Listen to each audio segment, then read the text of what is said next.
Donald Trump attacked corruption-infested race baiter Al Sharpton Jr. yesterday, and Sharpton responded with a lie-infested tirade in which he claimed Trump was racist for using the word infested. This is the same evil-infested Sharpton who shot to fame by trumpeting the false race claims of Tawana Brawley in the 1980s, even laying blame on an innocent police officer who had earlier committed suicide.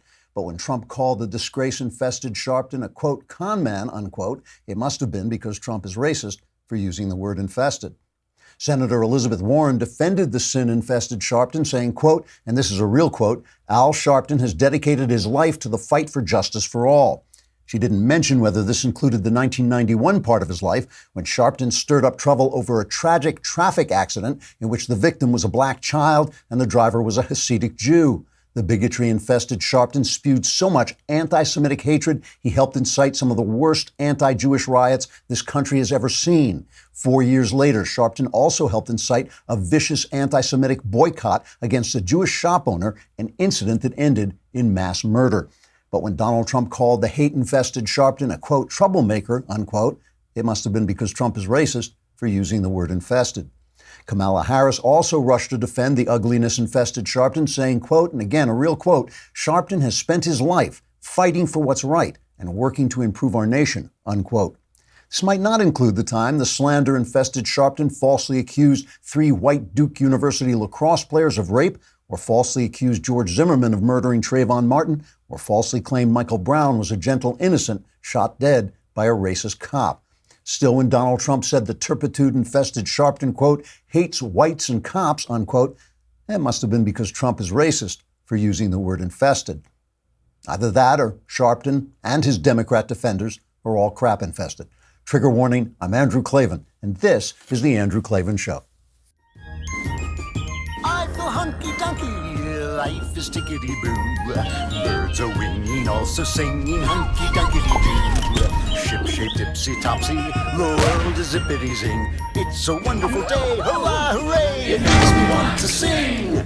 Oh, hurrah, hooray! Oh, hooray, hurrah! You know, I keep hearing this story about people who have fallen for this timeshare spiel. This hasn't happened to me, but I keep hearing about it. That people, they hear it's a great investment, it's a legacy for the kids, you can stay wherever you want, whenever you want, and none of that turns out to be true. The ugly truth is, with a timeshare, you can never tell how much it's really going to cost or when it's going to end. Many owners trying to sell their timeshares online find out the hard way it's not an investment because you can't get rid of it and you can't get a dollar for it. And with those rising annual maintenance and assessment fees, buying a timeshare is like giving the timeshare company a blank check for life. Even when you die, your family gets stuck with this burden. Stop the insanity today. There is a way out. If you're stuck in a timeshare nightmare, go to icanceltimeshare.com and tell them I sent you. Wesley Financial Group guarantees they will legally get you out of your timeshare contract permanently, or you pay nothing. To get your free information kit telling you all about how it works, go to icanceltimeshare.com. That's icanceltimeshare.com. And again, tell them I sent you because it helps keep the lights on here. Politics corrupts. But identity politics corrupts absolutely. Politics corrupts because it reduces complex issues to binary choices. It forces us into bed with people we might not like in order to achieve ends that we do like. And it goads us to see our opponents as enemies. All that is normal. It's a tale as old as time. But identity politics corrupts at a level that is corrosive to us as individuals and destructive to the country. Identity politics reduces you not to a set of philosophical points of view, which is a fair, if simplistic, way to work out your political differences, but to an existential identity. It puts forward the idea that that identity is oppressed and helpless, and then it rewards your victimhood and helplessness with government and social largesse, dollars earned by the work of others, places in college you may not deserve, jobs that another person is more qualified to perform, reparations for wrongs you never suffered, and so on. But there's a catch. In order to belong to your oppressed, victimized, and helpless identity group, and thus receive these so-called entitlements, you have to agree with a set of opinions and political points of view. And by a startling coincidence, these are the exact set of opinions that maintain the power of the people doling out the entitlements. Strange. In the immortal words of Squad Congresswoman Ayanna Pressley, We don't need any more brown faces that don't want to be a brown voice. We don't need black faces that don't want to be a black voice. We don't need Muslims that don't want to be a Muslim voice. We don't need queers that don't want to be a queer voice. Have you got that? You hand over your mind, your freedom of thought, your powers of perception, your self-reliance, and of course your vote, and you get to trade your helpless poor baby victimhood for dollars and privileges. It's disgusting. It's a betrayal of the American dream. It rots communities and individual souls, and it makes it almost impossible for people of goodwill to reach out across the make-believe barriers of so-called identity to secure the unity of our foundational values, life, liberty, and the pursuit of happiness. Donald Trump has broken through this system and cleared a path for us to reach out to one another, but he's done it in a brutish way, kind of like the Incredible Hulk, busting through a wall. That makes a lot of decent people afraid to take advantage of the moment, and it gives fodder to the woke/racist left and their woke/racist media servants. Which brings us back to the fact that politics corrupts, because politics is politics. We only have two realistic choices. There's no sense pretending there's more. Personally, I would rather follow the Hulk and walk over the rubble of the identity politics wall to join my fellow Americans of all kinds than I would live inside the prison of identity politics that we were in before Trump arrived. Let me remind you before I get started today that tomorrow is Mailbag Day, the all-important Mailbag Day when finally your problems will be solved. How do you get there? I know you're wondering.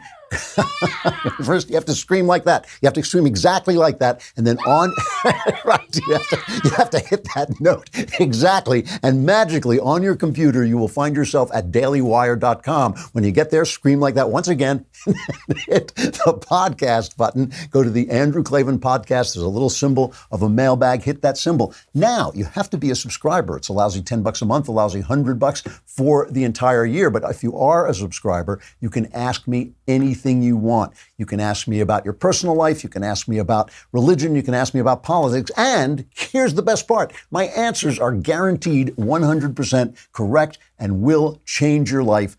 Maybe for the better. Maybe, I don't know. You may want a refund when I'm done with you. But please send in your mailbag questions now, and I will answer them all tomorrow. Listen, many years ago, I was working on a film project with a pal of mine, and he was a black guy, and we both had kids in the same school. And we were, having one of those late night conversations driving around L.A., and I said to him, I can't help noticing, now our kids were both millennials. They were millennial kids, so they're a little older now. And I said to him, I can't help noticing that these kids don't care about race. They don't really care about sexuality. They are able to make friends across all of these barriers. I said, isn't it maybe time that old men like you and me let them go? Isn't it time we let the race thing go? And he turned to me and he said, no, race is everything. And I feel like we old folks, like dead bodies reaching up out of the grave, have dragged down a generation that was ready to let this go and have brought them back to this identity politics, which I feel is anti-American. I feel it's so corrosive. I feel it's worth talking about, and I feel it's interesting to watch how Trump is handling it and how his opponents are handling it. Let me introduce Raynard Jackson. He's a Pulitzer Prize nominated columnist, founder and chairman of Black Americans for a Better Future, BAFBF, a federally registered 527 super PAC established to get more blacks involved in the Republican Party. He focuses on black entrepreneurs. Raynard, are you there? Hey, how you doing? Good, Drew. You seem to have a problem with these words today. You okay? I'm tired. What can I tell you? It's still early in the morning. Well, thank you so much for coming on. I really do appreciate it. I want to ask you, you want to bring people blacks into the Republican Party, which I think the Republican Party could sorely use. Is Trump helping or is he hurting? Both. He's doing both. Okay. His record of accomplishment, especially relative to the black community, is phenomenal. He's done more for the black community, for example, in the historically black colleges and universities. He's done more in 2 years than Obama did in 8 years. Obama devastated the black community, and as far as the colleges. Obviously, he talks a lot about the unemployment rate, the First Step Act, et cetera. But he needs to spend more time talking about his accomplishments and less with the tweeting back and forth of, to me, irrelevant people, to be honest with you. And then the second thing, Drew, they have got to find some credible, real blacks to be surrogates for the administration, the RNC, the campaign, and have them go across the country. People like Herman Cain, Jennifer Carroll there in Florida. So there are tons of blacks out there, but they're not being utilized. And would it work? Will blacks respond? I mean, it seems to me that basically the Democrats have just kept this vote in their pocket again and again, despite the fact that they don't seem to do anything, and they do run all these cities where there's such terrible trouble in these communities. But Drew, see, you've drank the Kool-Aid as well. All right. I used to have this conversation with Rush Limbaugh back in the '90s when I did his TV show. And Rush would always say to me, Jackson, there's a growing trend of conservatism in the black community. I said, Rush, you're full of crap. I said, blacks have always been conservative. We don't need to be persuaded because we already are conservative. We don't need to be convinced because we know liberalism has failed black. The only thing we need, Drew, is to be invited to be a part of the team. Man. That's the difference. That, first of all, it's a beautiful thing to hear. I mean, I find it so frustrating. I sit here and, you know, I come from a generation where we were taught it's not supposed to matter. We're all Americans. We're all in this together. And it seems that this has devolved into a point where it's almost impossible to hold a conversation. And what you're saying essentially is that is a facade put up by the media and the Democrats. It's not what's really going on. Right. And I'm going to tell your audience something, Drew, that probably they're going to find surprising. I've been black most of my life. I'm shocked. I've been shocked. You could knock me over with a feather, yeah. I mean, and so I kind of know what the thinking is within my community. And let me tell you something. Blacks are asking, no, they're begging, Drew. They're begging Republicans and conservatives, give us a reason to vote Republican. Because the philosophical issues aren't the problem. The value system isn't the problem. This party and the conservative movement, Drew, does not make blacks, including myself, feel like we're welcomed into I've been in the party 30 years. Mm-hmm. And I've been delegates to presidential conventions. I've been the first and only black in Virginia, where I live, to be elected national committee man for the Young Republic. I got all kind of credentials behind my name. Graduated from Oral Roberts University, so you can't out-evangelical me. But yet, Drew, here's 2019, and I'm so tired of being the only black or one of the few blacks at all the events, whether it's finance events I go to, whether it's just regular party events I go to.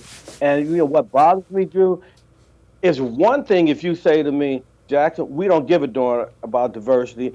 At least I know you're aware of the issue, but you just don't care. But when you are totally oblivious to the lack of diversity, you're the more dangerous person. You know, I think on the other side of this, I think Republicans feel so beaten down, especially by the press, that they've given up. I mean, when Mitt Romney went to the NAACP, the NAACP... I told him not. Yeah, he got... Say again, I'm sorry. And he didn't listen. He went anyway. I advised him not to go. Because they're a leftist organization.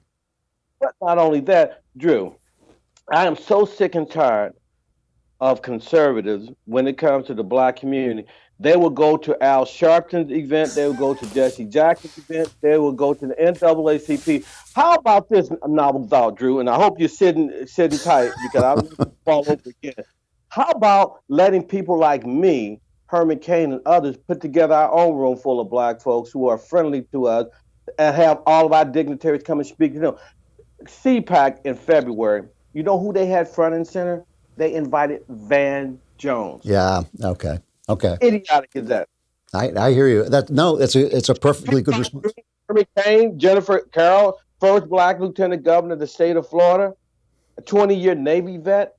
Don't invite her, but you're going to go across the enemy and wonder why as soon as Van Jones gets his 15 minutes of fame with CPAC, he walks out and calls them a bunch of racists. Because the Republican Party has been convinced by the media, basically, that those are the only blacks available. That's basically the idea, I guess. But for the Republican Party, because you know what, Drew? How about a friend of mine who recently died, but she was the Senate minority leader in the state of Oregon, black, female, civil rights icon. You have a friend of mine, Lynn Hutchins in Wyoming, got elected last November to the state Senate as a Republican in Wyoming. You got two 19-year-olds in Connecticut, blacks, at 19 voted to the Board of Education as Republicans. You got a black 20-something-year-old in West Virginia who got voted as a Republican to the State House in West Virginia. So let's start with the elected officials. If you claim ignorance and you don't know who we are, don't you know who your own folks are who are elected under the Republican banner? Really? Come on, Drew, Yeah. work with me. Yeah, no, I'm hearing it. I think it's great. I think you're actually giving me hope. This is a good thing. So let me ask you specific issues. We're talking about Baltimore. We all know these cities are in terrible, terrible trouble. We all know there hasn't been a Republican passing through Baltimore for 20 years in terms of the government. Years. They have not had a Republican mayor in Baltimore in over 50 years. So what do these communities need? What should the Republican response be? Policies. And listen, Drew, come on. Isn't it amazing? You look at Baltimore. They have not had a Republican mayor in over 50 years. What does that say? You have Los Angeles. They had Bradley, mayor of LA, for 20 years plus. You had David Dinkins for eight years in New York. What do they have? And Coleman Young in Detroit was mayor like over 20 years, I think. Now, what do they all have in common, Drew? They're all Democrats. They have black. They're all black, Democrat, black mayors, a majority black population. It wasn't until Republicans took over each of those cities with Republican principles that the city's pathologies turned around. So it's not the color of the elected person's skin that matters. It's the ideology and the ideas they're pushing. So that tells me every time when you look at the members of the Congressional Black Caucus, about 45 of them, look at their district. All of their districts are piss poor districts, or as Trump has been alleged to say, S-hole countries. It has nothing to do with the color of their skin. It's the policies they're pushing, Drew. That is the issue. So my last question, can Trump be reached? Can he make adjustments to get his message out without breaking things all the time, do you think? Trump is who he is. At his age, no one changes at that age. And so the best we can hope to do is to gather enough pressure from his friends and get him to alter some of the things he's doing. Change, no. Even let's say we can get him to decrease his tweeting by 10%. That's a step in the right direction. Victory, okay? I'll take it. Okay. Raynor Jackson, Pulitzer Prize nominated columnist, founder and chairman of Black Americans for a Better Future. I hope you'll come back. I really enjoyed this conversation. I'd like to talk to you more. All right. Please do. Anytime, I'll be there. All right. Thanks very much. I appreciate it. Okay, bye-bye. Yeah.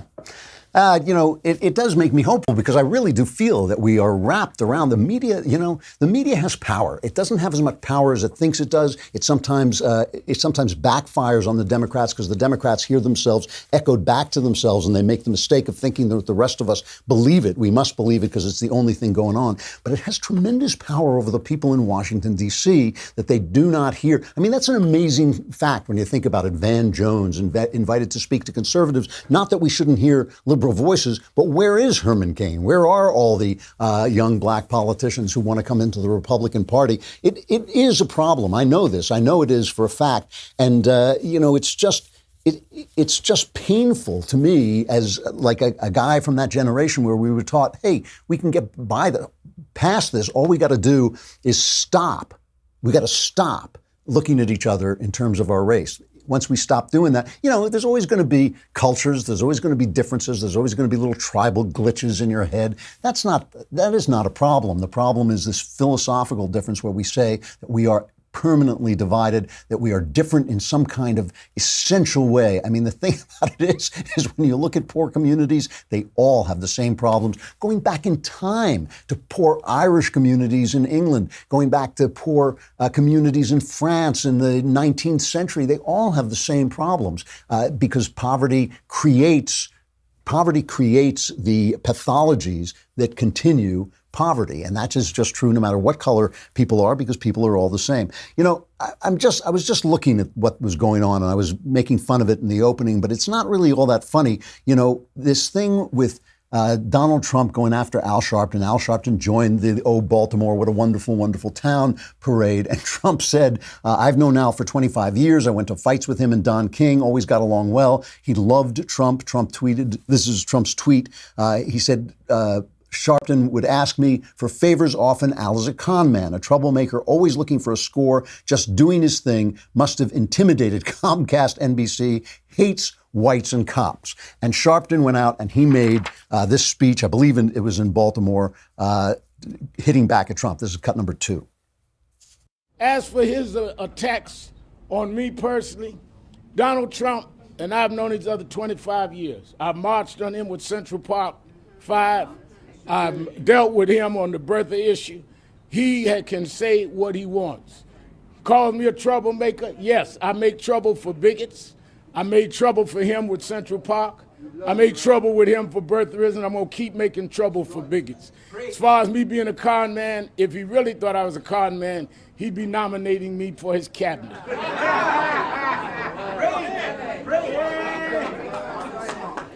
So he doesn't believe that.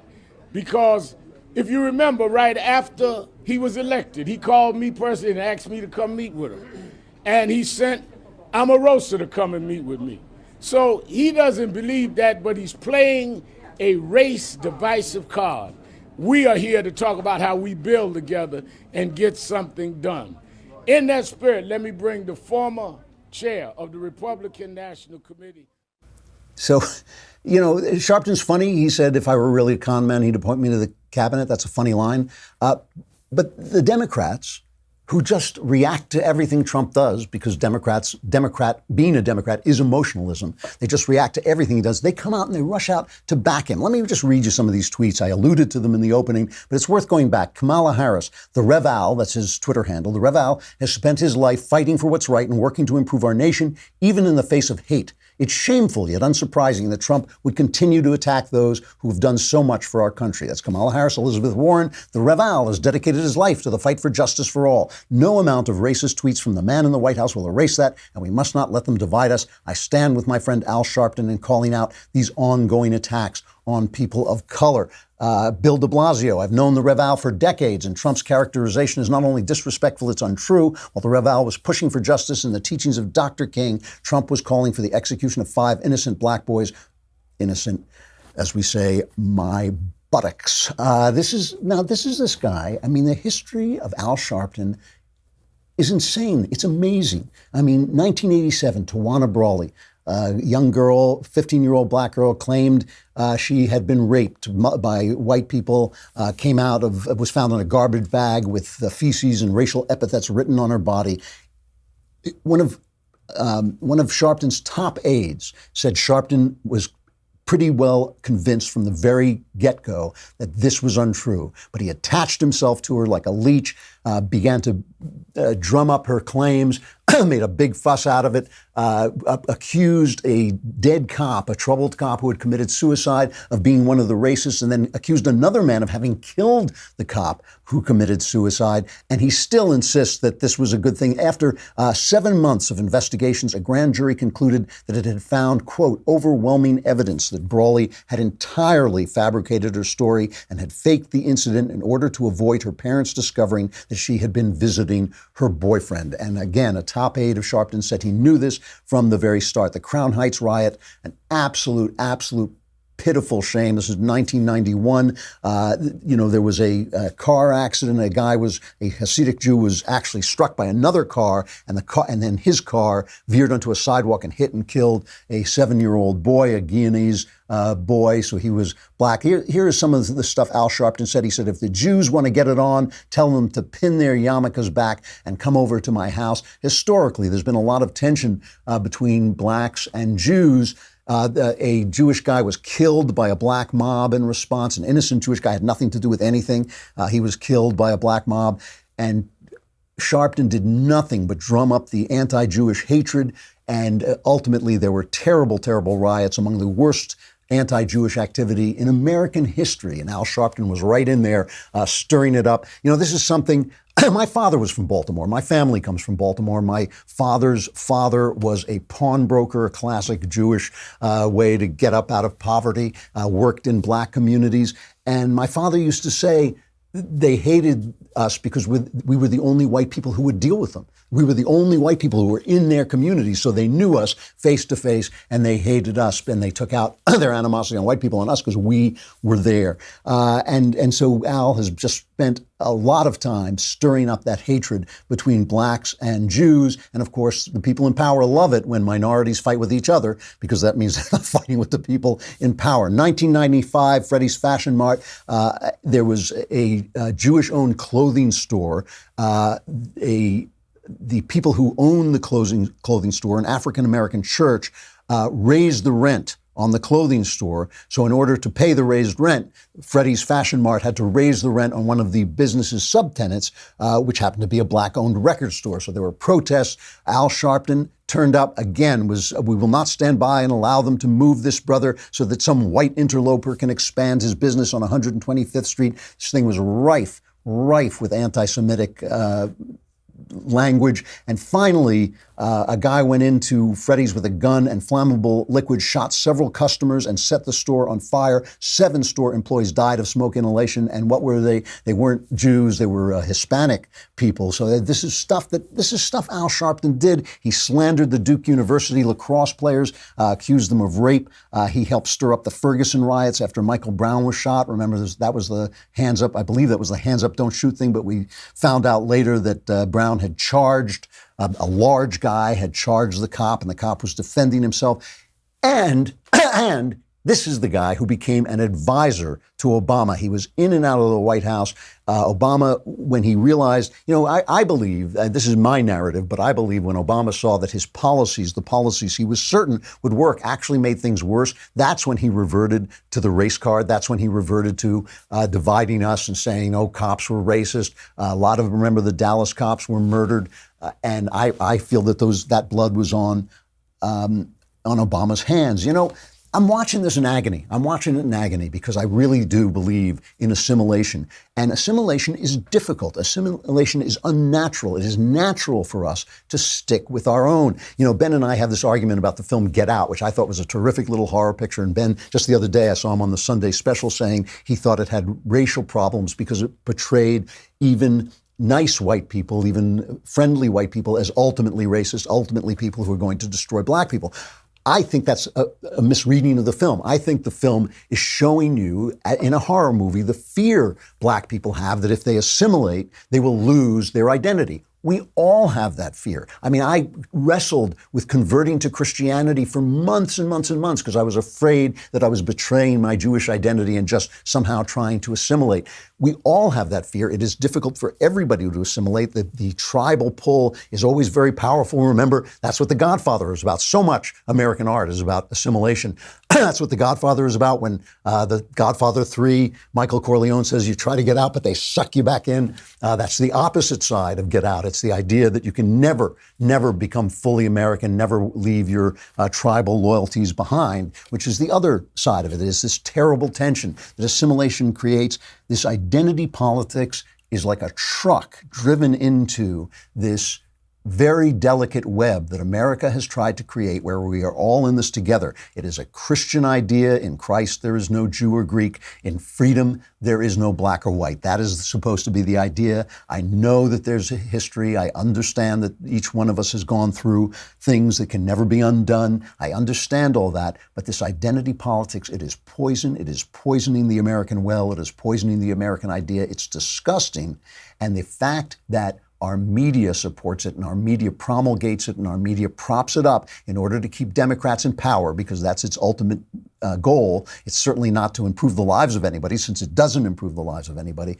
It's just a terrible, terrible thing. I was very hopeful to hear what Raynor Jackson was saying, that if we can get past this, basically this defensive line that the media has put between mainstream Republicans and black people, if we can run through that line, if we can bust through that line, maybe we can start to look each other in the eye and start talking about the things that we really need to do to make some of the to get past some of the problems and bring us together and get back to the idea that we are all one under the American flag. All right, I'm going to take a break, but then we're going to have Kathy Zhu, the former Miss Michigan, who was stripped of her title by Miss World America because of her tweets. Come over to dailywire.com. While you're there, subscribe. Then you can be in the mailbag tomorrow. I will answer all your questions, solve all your problems. I mean, for 10 lousy bucks, you get all your problems solved, not some of your problems solved. We don't, that's the $5 one. But for 10 bucks a month, $100 for the year, I will solve all your problems. Where can you get a better deal than that?